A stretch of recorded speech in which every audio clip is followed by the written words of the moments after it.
মৌলিক পদার্থ ও যৌগিক পদার্থের মধ্যে পার্থক্য। মৌলিক পদার্থ যেসব পদার্থকে বিশ্লেষণ করলে অর্থাৎ ভাঙলে ওই পদার্থ ছাড়া অন্য কোনো পদার্থ পাওয়া যায় না, সেসব পদার্থকে মৌলিক পদার্থ বলে। যেসব পদার্থকে ভাঙলে যতবার ভাঙা হবে ততবার শুধু ওই পদার্থই পাওয়া যাবে, অন্য কোনো পদার্থ আর পাওয়া যাবে না, সেটাকে বলা হবে মৌলিক পদার্থ। সংক্ষেপে বলে মৌল, কেমিস্ট্রিতে বলে মৌল, ইংরেজিতে বলে এলিমেন্টস, রাসায়নিক মৌল। কিন্তু যৌগ হচ্ছে যৌগিক পদার্থ, যেসব পদার্থকে বিশ্লেষণ করলে একাধিক ভিন্ন পদার্থ পাওয়া যায় সেসব পদার্থকে যৌগিক পদার্থ বলে। যেসব পদার্থকে ভাঙলে বা বিশ্লেষণ করলে একাধিক ভিন্ন পদার্থ, মানে একটার বেশি, দুই বা ততোধিক ভিন্ন পদার্থ, হাইড্রোজেন সাথে অক্সিজেন, অথবা মানে ভিন্ন যে কোনো দুইটা পদার্থ সর্বনিম্ন বা তার বেশি হতে পারে, 3-4 রকমের ভিন্ন পদার্থ হতে পারে, এরকমটা যদি পাওয়া যায় তাহলে সেটা হচ্ছে যৌগিক পদার্থ। আবার মৌলিক পদার্থের ক্ষেত্রে প্রকৃতিতে 118টি মৌলিক পদার্থ পাওয়া গেছে।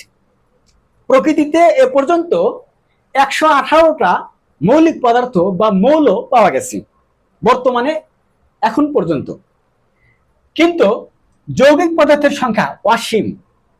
এই যে 118টি মৌলিক পদার্থ, এগুলাই 2-3টে এক জায়গায় করে বিভিন্ন রকম পদার্থ তৈরি হয়, সেগুলোকে বলা হয় যৌগিক পদার্থ, যৌগ, যৌগমূলক ইত্যাদি এরকম বলে থাকি। যৌগিক পদার্থের সংখ্যা অসীম। আমরা সংখ্যার ক্ষেত্রে যেমন দেখি 1 থেকে 9 পর্যন্ত, শূন্য সহ 1 থেকে 9 পর্যন্ত এই যে 10টা যে ডিজিট থাকে, অঙ্ক থাকে, এই 10টা অঙ্ক দিয়ে কোটি কোটি কোটি কোটি অসংখ্য সংখ্যা বানানো সম্ভব।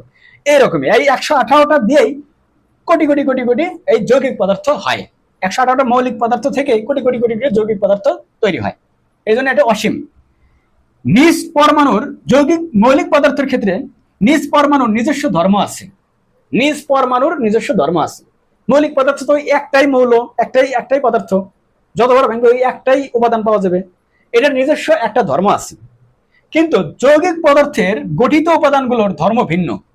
গঠিত উপাদানগুলো যেমন একাধিক, 2 বা ততোধিক যে মৌলিক পদার্থ নিয়ে যে গঠিত, এইগুলো প্রত্যেকটা পদার্থের উপাদানগুলোর আবার ধর্ম ভিন্ন ভিন্ন।